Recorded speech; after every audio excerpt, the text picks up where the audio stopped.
കേരളത്തിൽ നടന്ന ഏറ്റവും പ്രധാനപ്പെട്ട സമരങ്ങളിലൊന്നായ മുത്തങ്ങ ഭൂസമരം പ്രമേയമാക്കി ഇറങ്ങിയ നരിവേട്ട എന്ന സിനിമ ഗംഭീര അഭിപ്രായം നേടി വിജയകരമായി മുന്നേറുകയാണ്. ചരിത്രത്തോടും രാഷ്ട്രീയത്തോടുമൊക്കെ സിനിമ പൂർണ്ണമായും നീതി പുലർത്തിയോ എന്ന കാര്യത്തിൽ തർക്കങ്ങളുമുണ്ട്.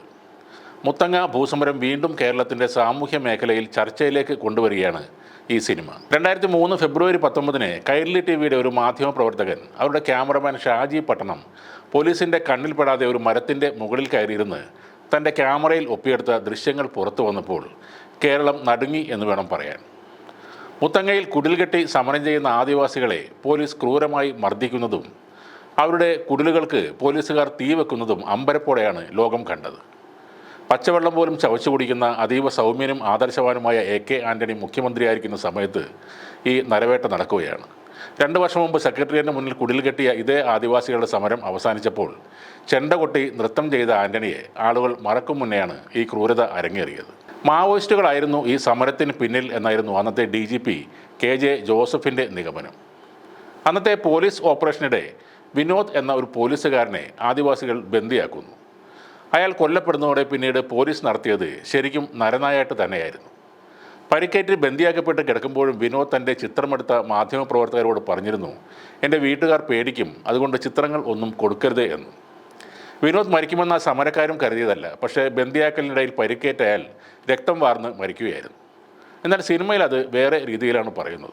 അന്നത്തെ വെടിവെപ്പിൻ്റെയും നരനായാട്ടിൻ്റെയും ദൃശ്യങ്ങൾ ഒരാളുടെ കയ്യിൽ മാത്രമേ ഉണ്ടായിരുന്നുള്ളൂ. കൈരളി ചാനലിലെ ക്യാമറാമാൻ ഷാജി പട്ടണം ചിത്രീകരിച്ച ദൃശ്യങ്ങളായിരുന്നു അത്. മുത്തങ്ങയിൽ പോലീസിൻ്റെ ലാത്തി ചാർജും വെടിവെപ്പും ഉണ്ടാകുമ്പോൾ കൂടുതൽ ദൃശ്യങ്ങൾ എടുക്കുന്നതിന് വേണ്ടി ഒരു മരത്തിൻ്റെ മുകളിൽ അതിസാഹസികമായി കയറിയാണ് ഷാജി പട്ടണം ആ ദൃശ്യങ്ങൾ ഷൂട്ട് ചെയ്തത്. എന്നാൽ പോലീസ് ഷാജിയെ കണ്ടെത്തുകയും ചെയ്തു.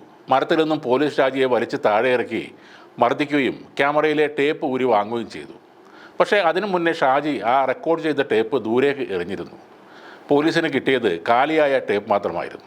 ആ എറിഞ്ഞ ടേപ്പ് വീണ്ടെടുത്ത ഷാജി പിന്നീട് കൈരളി ചാനലിലൂടെ പോലീസ് ആക്രമണത്തിൻ്റെ കഥ പുറം ലോകത്തേക്ക് എത്തിക്കുന്നു. നരിവേട്ട എന്ന സിനിമയിലടക്കം ഉപയോഗിച്ചത് ഷാജിയുടെ ഫുട്ടേജുകളാണ്.